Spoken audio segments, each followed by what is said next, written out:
दिसले काय काढून दोन बुरुज दिसले असेल दरवाजा काय दिसला नाही. ज्या वेळेस तुम्ही समोर इथे आलात ना तेव्हा तुम्हाला दरवाजा दिसला. मग याची रचना लागमोडी गोमुखी पाहायला भेटते. मग लागमोडी गोमुखी करण्याचं कारण काय की जर का त्यावेळेस समोरच्या दिशेने समोरच्या डोंगरावरून जर का एखाद्या मित्राला हल्ला केला तर हल्ला हा पुढच्या रूप झाला पाहिजे, आपला दरवाजा सुरक्षित शाबूत राहायला पाहिजे. या दृष्टीने याची रचना की लागमोडी गोमुखी आकाराची. आता तुमच्या समोर दोन पुरुष पाहताय का तुम्ही? या पुरुषाच्या इतिहासामध्ये नाव आहेत दोन, जय विजय. जय विजय का जय विजय नाव? जय विजय का? जय विजय कोण होते? जय विजय विष्णुदेवाचे द्वारपाल होते जय विजय. तसे हे दोन पुरुष राजांचे द्वारपाल जय विजय. पाकिस्तान 75 किलोची उंची आहे बघा. आता भिंतीवर काही चौकुला का होल पाहायला भेटत का हो? इथे दोन आहेत, इथे एक आहे, इथे एक आहे. काही पाहायला तुम्हाला इतिहासामध्ये म्हणतात जंड्या. काय म्हणतात? जंड्या. बघा दरवाजा बंद असायचा त्यावेळेस मावले आपल्या असायचं वरती, जेणेकरून शत्रू इथपर्यंत पोहोचलेच दुसरा आपले मावळे भरून त्यातून उठवायचं तेल, पेटकी लाकडं, गरम पाणी टाकून शत्रू ते ठार करायचे.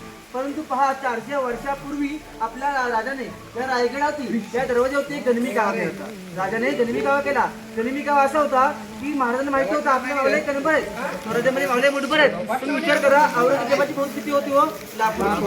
लाखोची फौज या रायगड दरवाजामध्ये आली तर आपले कणभर मावळे धुंदे नाही देऊ शकत. मग काय केला? गनिमी कावा केला. गनिमी कावा असा केला की वरती समोर झाडी आहे, डोंगर आहे, त्या डोंगरामध्ये 4 तलाव राजाने पाण्याने भरून ठेवली होती.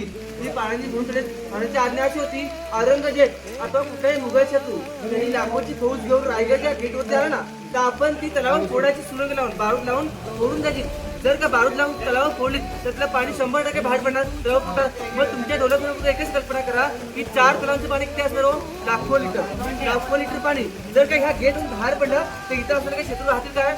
नाही राहणार. पाण्याच्या प्रवाहामध्ये वाहून जाणार आणि मृत्युमुखी पडणार. असं 400 वर्षापूर्वीचा गनिमी कावा महाराजांनी या गेटवरती केलेला पाहायला भेटतोय. आता गेटच्या तुम्हाला वरती काय गोल शिल्प पाहायला मिळते का हो? गोल शिल्प कसं आहे? तर कमळाचं फूल आहे. कमळाचं फूल का बनायचं? तर कमळाचं फूल आपल्या धर्मामध्ये, आपल्या हिंदू धर्मामध्ये लक्ष्मीचं प्रतीक आपण समजलं जातो, बरोबर ना?